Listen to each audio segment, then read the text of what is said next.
the money flipping. It's all I know. Been in and out of prison for a while, I know. Halloween's coming up. Do you want to know what's scary on Halloween? Gingers.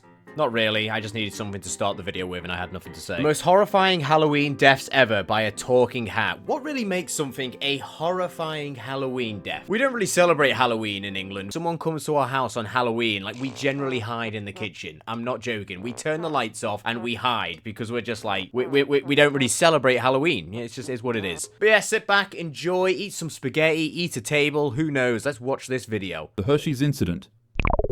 On a Halloween night in 2011, a small home on Winchester Avenue in Chicago quickly became the scene of a nightmare.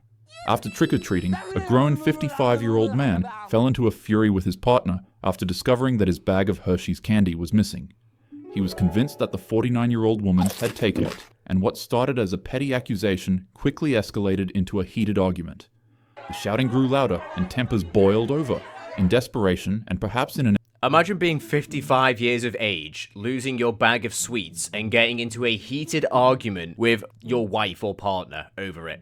effort to also protect herself, the 49-year-old woman hurled a plate at the man's head, striking him in the face and cutting above his eye. The injury, later visible in the mugshot taken of him, only stoked his anger further, with dripping. So let me get this straight. You lost your bag of sweets, you started to be angry at your wife, and then she threw a plate at you, and it cut your eye.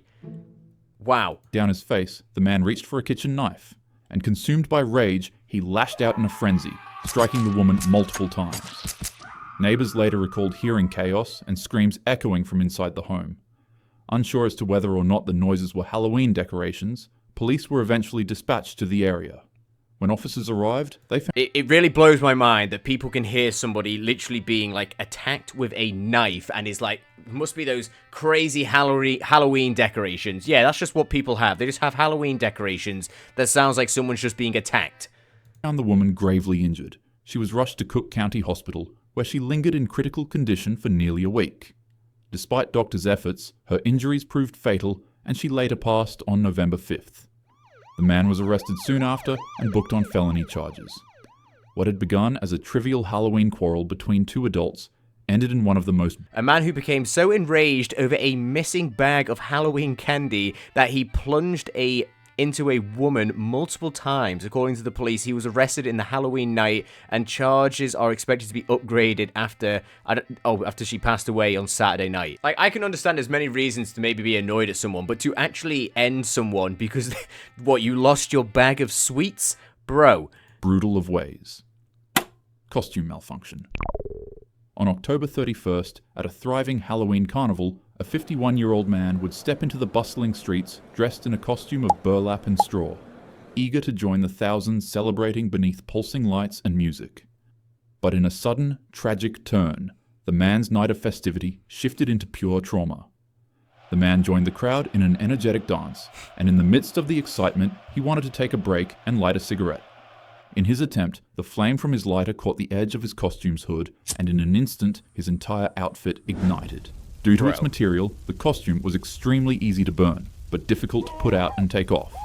The man would try ripping the costume off of his body, but its contents had already begun melting into his skin.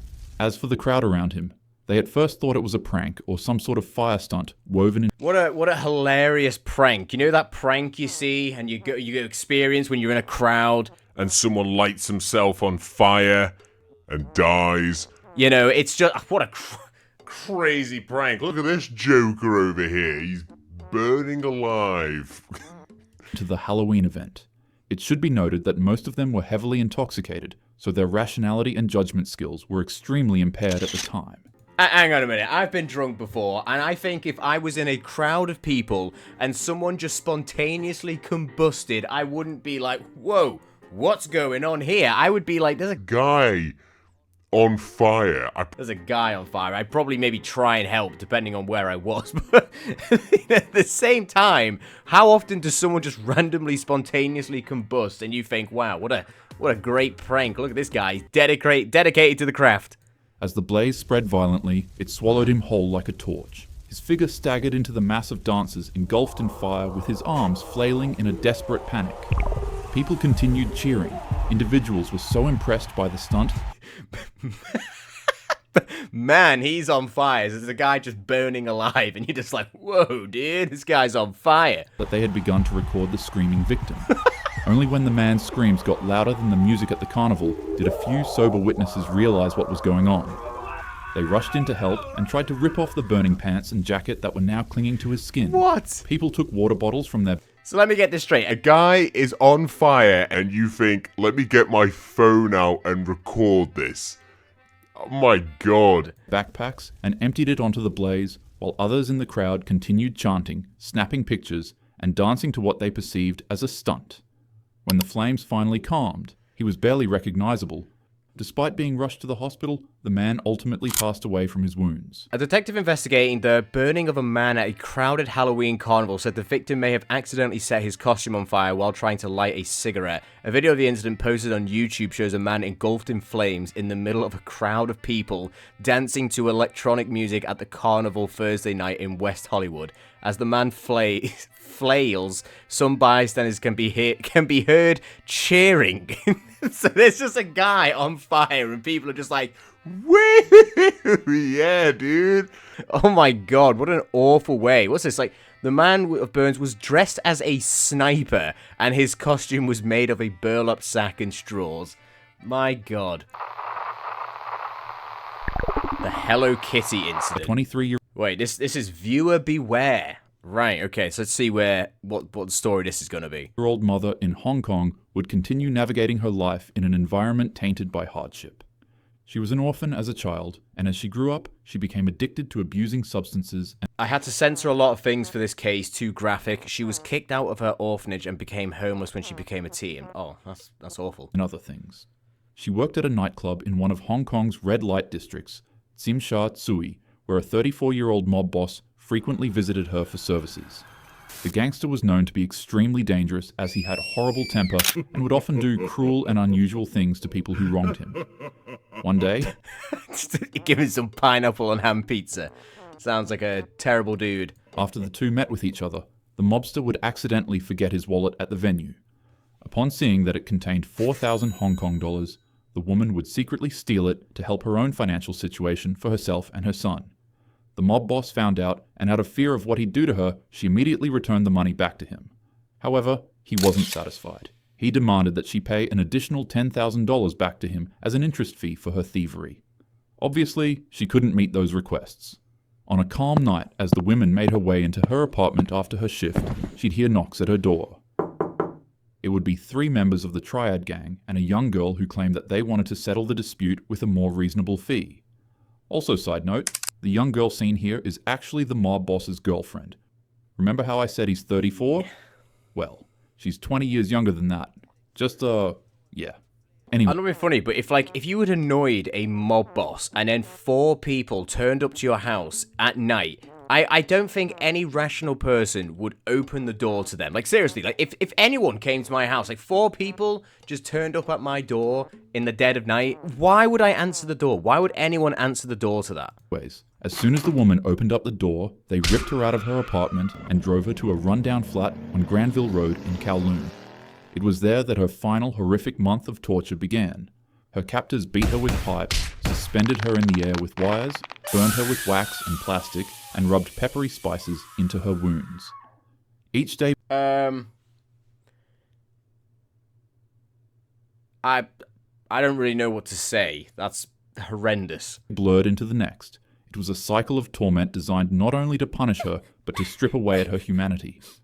Neighbors heard nothing beyond the walls. Reports say she was forced to smile and pretend that she enjoyed the violence. Jeez. But within them, suffering was routine. After nearly a month of agony, her body could no longer endure the mistreatment, and she would pass away from the monstrous acts of the gang.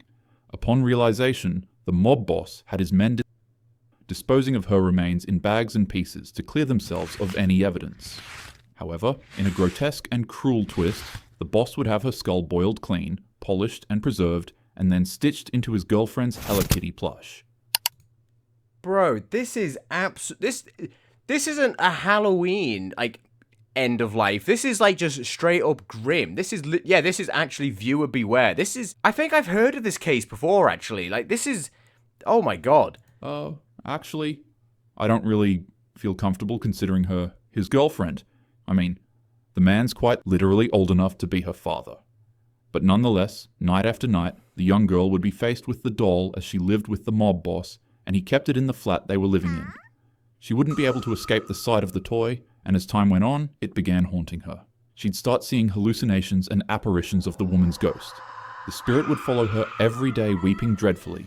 It'd stand by the corner of her bed, staring at her every... The Hello Kitty end-of-life case shocked Hong Kong and the world by the core when the woman was found sewn in the head of a Hello Kitty doll. One of the participants of the victim claimed that she was haunted by her for years after the end of life. The place itself was said to be haunted. In 1999, a young girl walks into Hong Kong police station alone, riddled with nightmares and guilt. The teenager claims to be haunted by this passed-away woman for the last couple of weeks, and she truly believes she won't be at peace until the girl confesses to what happened to the ghost that is haunting her. I mean, this is actually, like, really horrendous stuff. every night, and if the girl ever fell asleep, it'd show up in her dreams as well, and turn them into nightmares. In her words, she said that it kept haunting her while demanding justice. It got so bad that the girl developed insomnia, and for weeks, she'd barely eat or sleep. Eventually, she broke. She ran to a nearby department, and reports from the Kowloon police station say that she turned up at the building shaking violently. As mentioned from witnesses, rather than her saying that she has a crime she needs to confess, the first words that left her mouth were something around the lines of, "I keep seeing her. I can't sleep. Please, she won't stop crying. She won't leave me alone." She was literally traumatized. The girl told police absolutely everything they needed to know, and officials set out to arrest everyone who was involved. The three men. Actually, they don't really deserve to be called that. The three criminals were all sentenced to life in prison with a 20-year minimum before parole. This one is the mob boss. This was the guy who was apparently, like, a lot older. He doesn't really look that old. He looks, to be honest, relatively young. So if he looks, like, relatively young, how old was his girlfriend? This is just weird. What? The young girl was placed in protective custody, and after the trial, it was noted that she was seeing the ghost less. However, she'd still go on to experience nightmares and auditory hallucinations of the woman weeping. The last thing that was heard of her before she was relocated with an identity change was that she was being given psychological treatment and correctional therapy. These aren't just horror stories, they're real events. And they're all so wrong, in so many ways. Halloween is meant to be scary in a fun manner, not in a cruel and dangerous one. To ensure that happens, make sure to group up, stay close to your friends, drink responsibly, and always check your candy twice. Take care of yourself and keep your loved ones safe. Without further ado, have a happy Halloween. Hey, shout out to a Talking Hat. He does make some good videos, so be sure to go and check out his videos. Apart from that jump scare, shout out Talking Hat. He always has some nice messages in his videos to actually be safe during Halloween, because yeah, you hear some absolute horror stories of people who mess with like sweets for some reason. It's such an unnecessary thing to do. But these crimes, these are just crimes, and these aren't like men, like he said. These are just absolute degenerates. Like, why would anyone actually do this to any person for... I mean, yeah, they took some money, but they gave it back. Why did you feel the need to punish them? What do the comments say? You know it's bad when the ranking changes midway and a new ranking is made for this video. Yeah, I mean, having someone where it's viewer advised is definitely something you need to be aware of. I can't imagine being so extremely drunk in a public place that you think a man on fire screaming is an act or stunt. Yeah, that is just so stupid. Seeing someone on fire and being like, what a hilarious prank. What a crazy stunt. In what world would that ever happen? But apparently it did happen, because yeah, it happened. I almost instinctively knew what you were going to present for the Hello Kitty incident, especially with so much left to go before the video ended. One can only hope she's in a far better place now. Yeah, honestly, rest in peace to that girl, because that was absolutely horrendous. But yeah, that's going to be it for today's video, boys and girls. Just something a little bit different. I'm still trying to find content that you might actually like and you want to see from me. So if there's any ideas of content you want me to check out and watch, let me know in the comments down below or under any posts that I put out on like on my YouTube channel. I hope you all have a wonderful day and have a safe Halloween this month. I will see you all next time.